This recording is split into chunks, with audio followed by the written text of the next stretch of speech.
Hey guys, it's Drew again. I thought it'd be fun to do a top 10 list. Today I want to show the top 10 favorite cards in my collection, at least the ones for today, where the player's image is emphasized because the choices of the colors in the background help pop the image and sort of push the player forward. So, you want to come along and see what I chose? Let's check it out.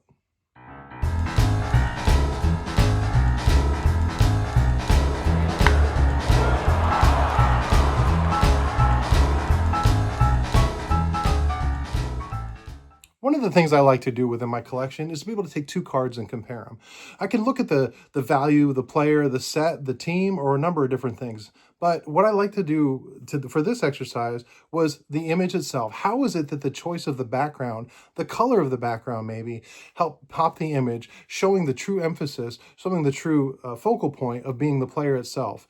So I thought it'd be fun to kind of go through my collection, pick out 10 cards, and show them off. So I will tell you this, when I went through this, I didn't choose the same player twice intentionally, and I didn't choose the same set twice. So believe it or not, one of the cards that did not make my top 10 is my Leaf Ted Williams. But because I have this, I'm going to show you this is what I mean. Because the Leaf has for the most part, a one color, sometimes two color background, and a lot of times they use a contrasting color, it helps pop the image out. So with this Ted Williams, the red that they chose in the back really pops the fact that he's got the white grayish uniform, a little bit of blue on the sleeve, but it helps bring the image of Ted Williams right to the focal point. Because of the image they chose. This is what I'm talking about when I'm going to do this list. I thought it'd be kind of fun, and I got to be honest, choosing top 10 cards is easy. Oh, these 10, I love them, but putting them in order, not so much fun. But I decided to do it anyway, so I thought I would share those thoughts and cards with you. So let's go ahead and check that out. All right, guys. So these cards are, at least at this moment, filming my top 10 in order. I'm actually going to go from 10 down to 1. And like any top 10 list, they will probably change next week. Something can change. Anytime I add a card, it might change. But for right now, these are my top 10 in order. And so we're going to start out. So the first one that I'm going to pick is I picked the stand-up Joe Torre. And as you can see, it's just a great image of Torre, but the background, there's a lot of cards like 58, 59 that use yellow, but not a lot of cards that use that same green. And the fact that they used a dual tone on it, I love this set. It's a very different set for Topps. They only made it the 1 year. There's some great players in it, but this is the only card I have from this set. But this is my number 10 as far as cards with back color that help the image pop out. So there's number 10. My number 9, of course, I have to pick him. He's one of my guys, my PC guys. But I had to pick the 1949 Bowman, Pee Wee Reese. Now, Pee Wee Reese has got, of course, the 53 Bowman action shot is super famous, and but he's got a lot of cards that have an action image on them, and the 49 Bowman is actually an in-play action. It's a great picture of him, reaching down for a ball, and with an image that they put against the red background, the blue hat, the blue stocking. Absolutely love this card. So this is my number 9 in my pick right now. My number 8, I wanted to get a 1955 Topps. I don't have many cards from that set, and honestly, my favorite card from that set is probably the Jackie Robinson, but with that yellow, it kind of fades, but one of the things I like is the fading. So I picked my 1955 Al Kaline.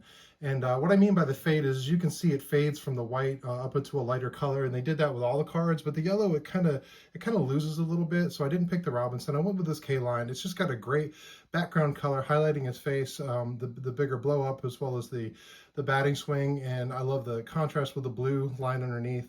And so I picked that for my number 8 pick. Number 7 is the only card I have from this set, maybe the only card I ever will get from this set, but I chose my Cracker Jack card of Burt Shotton. And again, Cracker Jacks all have that red background. This is great because it's got a nice green base to it with him standing in the grass, but I picked this for my number 7, and I will show this card any chance I get in any video. So my 1915 Cracker Jack Burt Shotton definitely made the top 10. Next is another one of my PC guys, and I had to go with Carl Erskine, and I went with his Wilson Franks. And one of the reasons I did that is because I tried not to duplicate sets, and as everybody knows, Red Heart is one of my favorite sets, and there will be a Red Heart coming up. But I picked this one because it's just a great image of him, but against that blue, I kind of like the blue against the blue, the Dodger blue. It's not as much contrast as as the red heart, which has the red background. So I picked the Wilson Franks for my Carl Erskine entry into this list. Next is one of my absolute favorite cards as far as image that was chosen. It's a much more recent card. It's the most recent card within this, but I still love this card. There's so much about it. It sort of tells a story. Even if you don't know anything, I have no idea what the game is from, but it's an in-action photo of Ken Griffey Jr. on this beautiful Zenith card. And the image, you know, is in the background. It's just the plain dirt, but it just makes him pop. There's everything that tells a story about him with that swing. You can see the ball leaving his bat. Absolutely a great image. It's surprising this is not a Stadium Club card with the photograph that they chose for this. I absolutely adore this. So I chose this one within the top 10 as well. It's been said that there is no bad card of Warren Spahn, and I gotta be honest, I agree. He wasn't the most photogenic person, but he just always seemed to know how to strike a pose for the photographer, and it is no different in his 1958, which is what I chose next.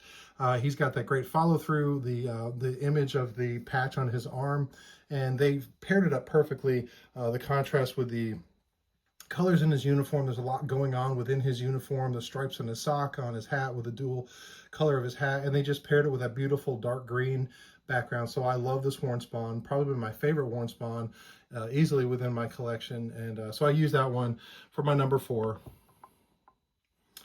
Number 3, again, one of my favorite cards. As I come into my card room, there's a few cards that I just always look at and just sort of stand back and admire. And this one is absolutely done right. And this one, you know, I kind of get to be a little bit romantic in the way I think about things. You know, what was the player thinking? What was the photographer? Did they know how great they are or would be? And this one's no different. This one is a rookie card of one of the greatest players that I ever got to see live and in person. And it's none other than the great Cal Ripken Jr. in his 1982 Topps traded card. The contrast with the bright blue sky and then the green grass. This wasn't added in by, you know, an artist later on with the backgrounds like some of the older cards that I've already shown. But this one's just great. It makes him pop. He had no idea at this point that he was going to break Lou Gehrig's record and go on to be even an ambassador for the game. He was just out there trying to make the team. I knew he had some skill, but little did anybody know at the time that this card was produced how great he would be and what an impact he had, not only on the fans of Baltimore, but baseball in general. So my number 3 card is the Cal Ripken Jr. from the 82 Topps, traded. And number 2, again, here's the red heart that I had to pick, and so many cards, my favorite set. I mean, 33 cards in the set. I really could have picked any of them, but what I chose is, this is just a great image, mid-50s classic Americana, and I picked the Mickey Mantle from it. And with a blue background, you know, with his classic smile, his boyish good looks, the Yankees cap, just absolutely a great image, but with that background, it just makes him pop even much more. My favorite Mickey Mantle card that was ever produced, you know, people talk about the higher valued ones of different sets, but this one is my favorite. It just sort of encaptures everything about Mantle that people fell in love with and still chase for to today. And while I'm not a Yankees fan by any stretch of the imagination, you just can't deny the absolute beauty of this card. So Mickey Mantle from the 1954 Red Heart is number 2 on my list. And then number 1, yeah, if you know me, he's not represented out there yet, and this set is not represented out there, but one of my favorite sets, probably one of my favorite players, and absolutely the favorite card in my set. I will show this on any top 10 favorite cards of whatever I want to come up with within my collection, but for my number 1, I chose the 1949 Leaf Stan Musial. I love this card. I have owned this card for quite a while. I don't know, probably almost 20 years. So blessed to have it. The dark blue color, I love it much better than the lighter version. It just makes the red of his cap and the number 6 pop. Absolutely love the Stan Musial card. So happy to have this in my collection. And for those reasons, and just to look at it, that's why it's my number 1 card with contrast in the back that I chose. So, like I said, I could redo this list next week or next month or next year, and it probably wouldn't be the same 10. There would be a few in there, of course, that'll just kind of stay there forever. And I'm really thinking the number 1 is going to stay that Stan Musial. But let me know what you think. Who didn't I include? What do you know that I have or you have that you're like, oh, I think I like this card better? What were you surprised with? Were you surprised that I chose a more modern Ken Griffey Jr.? Or surprised that I didn't put the Ted Williams from my Leaf collection in, or my Leaf set in there? Let me know what you think. I'd love to hear your thoughts. I appreciate you guys coming along as always. And until next time, you guys be good.